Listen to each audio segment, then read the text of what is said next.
You've heard him all season long. He's been kind enough to join us. You see him on Football Night in America. Of course, he's the one and only former quarterback of the Tampa Bay Buccaneers, among other places, the University of Texas, and a former roommate of Kyle Shanahan. Yeah, not roommates, but you weren't roommates? No, I would have never roomed with Kyle. Like I refused Chris to. Sims He's messy, us. and I'm a clean freak. Okay, so wait.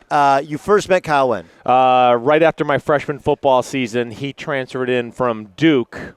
And, we had like one of our first. He's like, I love Duke. I walk in and I was doing the Coach K imitation. You didn't know him before that? No, did not know him at all. Not at all. I met his dad a few times before that, but I'd never met him. Knew who he was really only through like NFL films. If anybody goes back and watch that Packers-Broncos Super Bowl, the guy that's holding Mike Shanahan's wires behind him with the pimples all over his face, that's Kyle Shanahan. So when I met him, I was like, oh, yeah, I've seen you before. Yes. I know you. Okay, so what was he like then?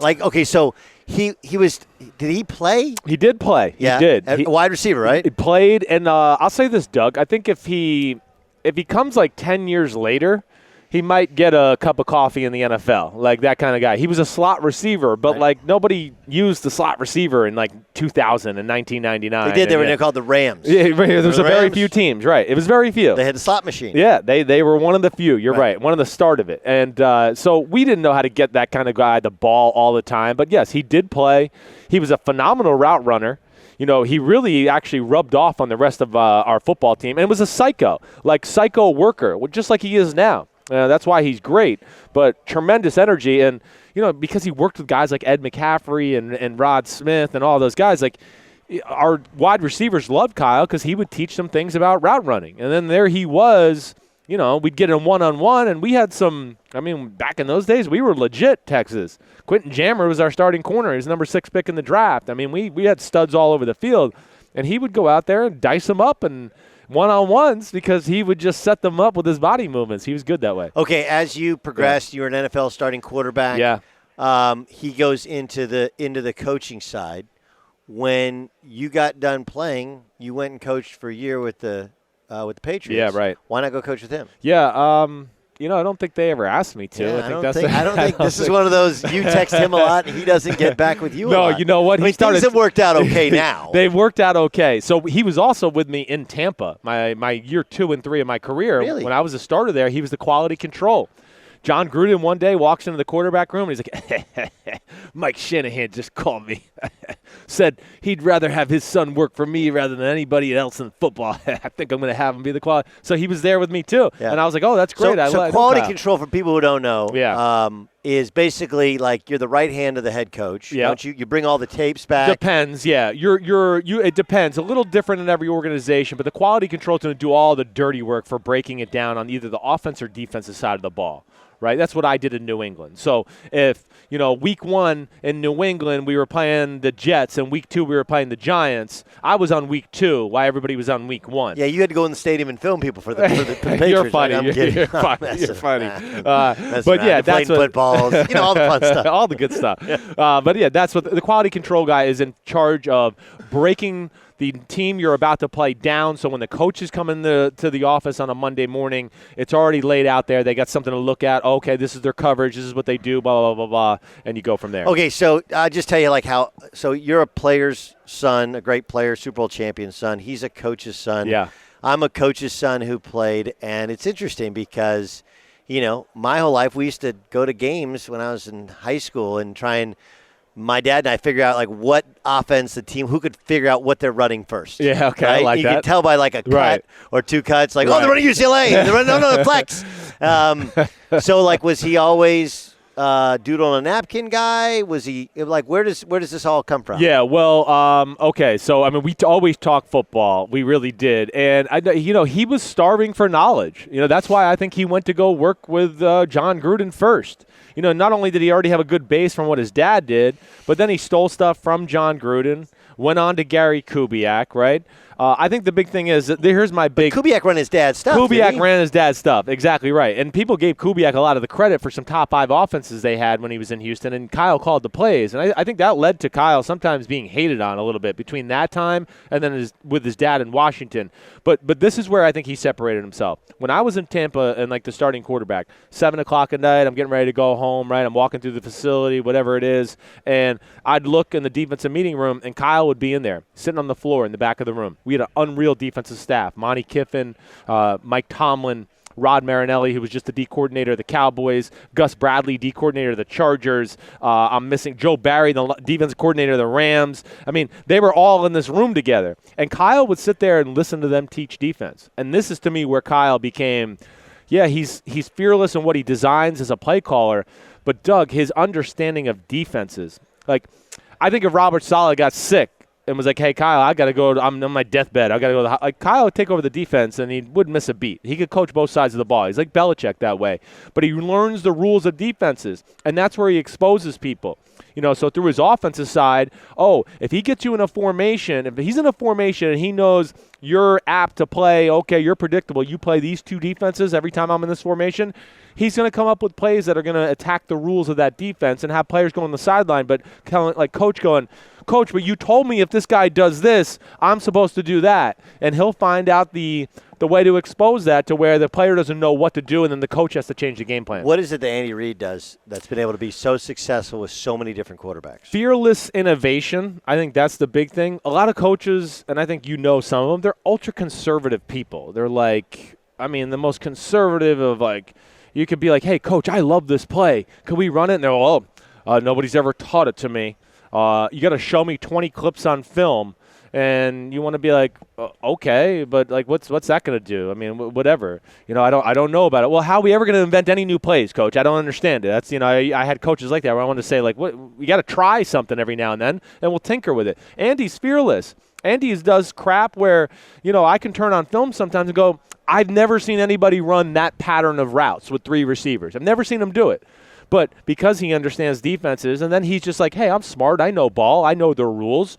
I'm going to do something I think might work, whether he fell into it in practice or whatever it may be, and then he just learns how he wants to coach with it. It's interesting. You talk about Chris Sims, our guest on the Doug Gottlieb Show on Fox Sports Radio. You talk about using people's rules against them. Yeah. That's really what's happened in basketball. If you look at how the game has changed, now you watch a lot of teams, it's kind of a European design where you drive to the baseline, you pass to the other side corner. Yeah, sure. Right? And right. you'll actually screen that man. What's called the hammer action, right? Where the guy's at the top of the key, and you're on the wing. You drive to your own baseline. Yep. Meanwhile, there's another guy that screens from the opposite side to the top of the key because defensively you're supposed to be in between the ball and your man. Yeah, right. So why try and throw it straight to you when I can throw it over you or around you, and then you'll be wide open by screen you, right? It's the same kind of concept in basketball now. Gotcha. We use your defensive rules against you. Gotcha. Okay, so let's start with the 49ers offense. That was as thorough an ass-whooping as I've seen. Yes. Right? Yes. It's just, you and I talked about it last week, the inability for the Packers to set the edge was kind of embarrassing. Yep. Some of it was a mismatch, and some of it was, I think, a coaching mismatch. Yeah, I do too. What about this Chiefs defense and the Niners? How do the Niners match up with what they do? Well, like last week, I think it's a perfect example of Shanahan realized that they were inferior on their interior with Green Bay. And I think he knew that Pettin would overcompensate that by trying to put, all his defensive linemen in the bear front. I think we talked about this on the show last week, where he'd had the 2 guards in the center covered by D linemen. So I think Shanahan was expecting, Pettin's going to be worried about his interior defensive tackles, who were definitely a downfall of the Green Bay team.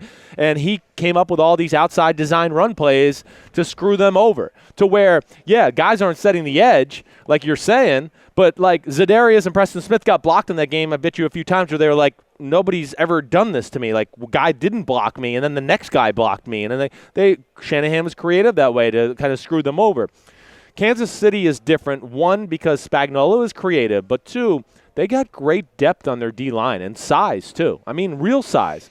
Pennell, Nandi, of course, Chris Jones. I'm missing somebody else. They got, 4 or 5, 315, 320-pound guys where they're not going to have to worry about, we're going to get smash mouth up the middle. We're good there.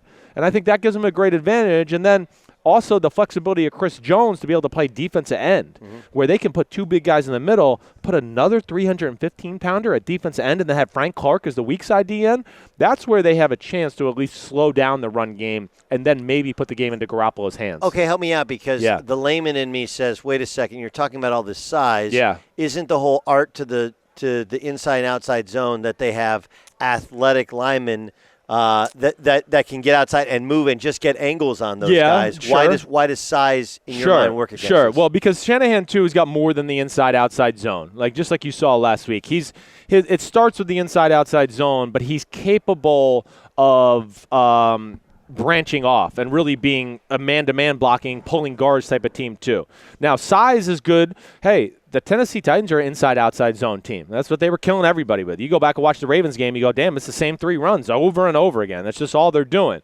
But size compared with athleticism. So like you said, that outside zone, if anybody, I'm trying not to get too technical here, but if you're a defensive tackle and your job is to between the tackle and the guard and control that gap, right?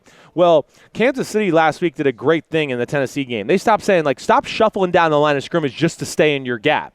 If there's a gap there, just start pushing upfield and go for the ball carry. That's what the linebackers did too. So they stopped going horizontally down the line of scrimmage. They just saw holes in their defensive front and said, the running back's probably going to run through there. Let's run through there. Let's not worry about it we're exactly right in the gap and ready to do that. Yeah. And they have a good way of doing that. They have a good size, a blend of size and athleticism to go with it. It's like the big guys I'm talking about, Pennell and Nandi and Jones, they're not who am I want to say? They're not what the Niners have with their speed. No, they're not. They're not. But they're also not like at the 350-pound Vince Wilfork who can't move either. Right. You know what I mean? They're a little bit in between that, I guess was what I would say. So they have a nice blend of being able to take on the power game, yet be athletic enough to move in the zone game as well. Can they cover Kittle?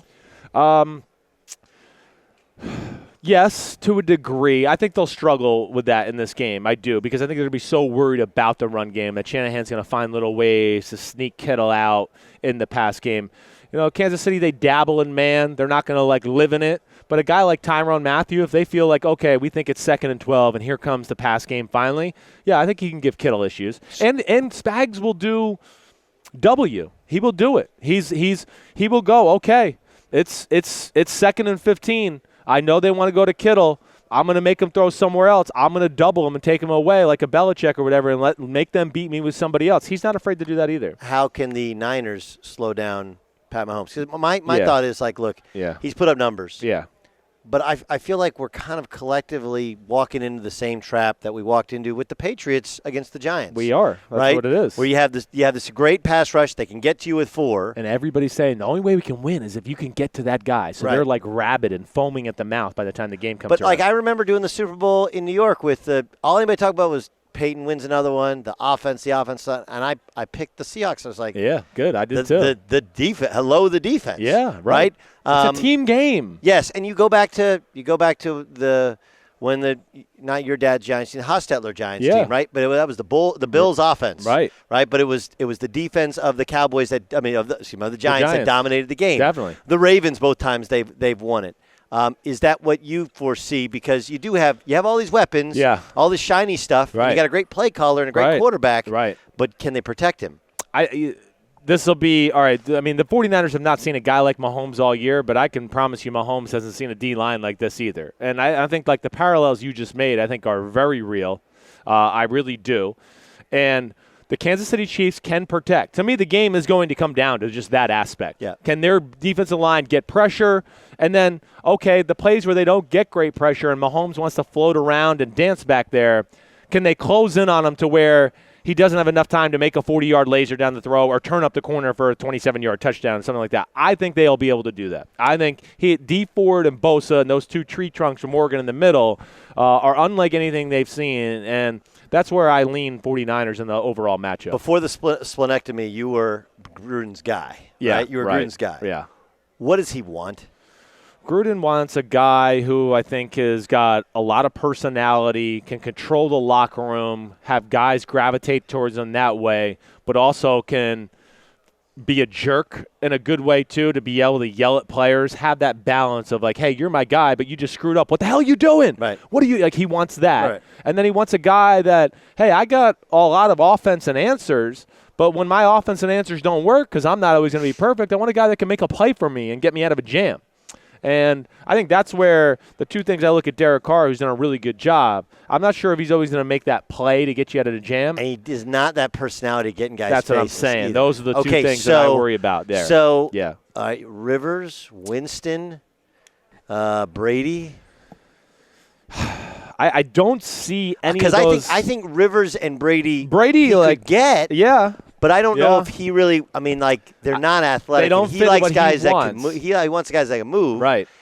And I think those guys would go to anybody who says they love. If you just show them love, like they feel. I don't know, but I don't see with Jameis. Like who else could it be? I just don't think he would trust Jameis. I don't know either. I don't put it outside of them to make some sort of play for the draft either. I really don't. I would not put it outside them. I do think that, we know our guy Joe Burrow is going to be one, but I do think this, Herbert is solidified in a lot of people's minds of what they saw in the Senior Bowl last week, that he's a top 10 pick. So Brady stays?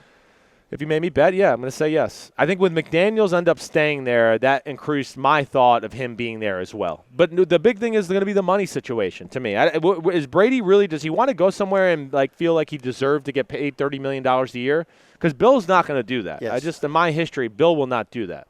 Yes. So and he's not a $30 million a year guy. No, now. he's not. He's not. So if they offer him 18, is he going to come back? I don't know. I would think if he wants to play, I would. Why not? It's New England. They're so close still, as we know. They get a wide receiver and maybe one more defensive lineman, and we might be here at Super Bowl 54, and it's New England again. So I don't know. Would you really want to go somewhere and rebuild and do something like that? When Joe Montana, who had success going to Kansas City, said he shouldn't go anywhere. Right. And he got traded. It's not like he even wanted to go. Right. I mean, he knew the writing was on the wall. The writing was on the wall. Yeah. Last thing, do you have incriminating pictures for Kyle when he wins the Super Bowl like you can hold against him? I'm going to hope my friends take a few this week after the Super Bowl to at least hold those against him. But no, I got nothing. I have a whole lot of stories I could tell to be incriminating, and he knows that. But, I'm a trustworthy friend. I won't go there. Chris Sims, Football Night in America. And, of course, he joins us every week. Chris, great stuff. You're the man, Doug. All right. Hey, what up? Doug Gottlieb here. Make sure you subscribe to our YouTube channel here at Fox Sports Radio. You can catch my show, all the shows on Fox Sports Radio, unique interviews, strong takes, just interesting discussion on the sports topic of the day, of the week, of the month.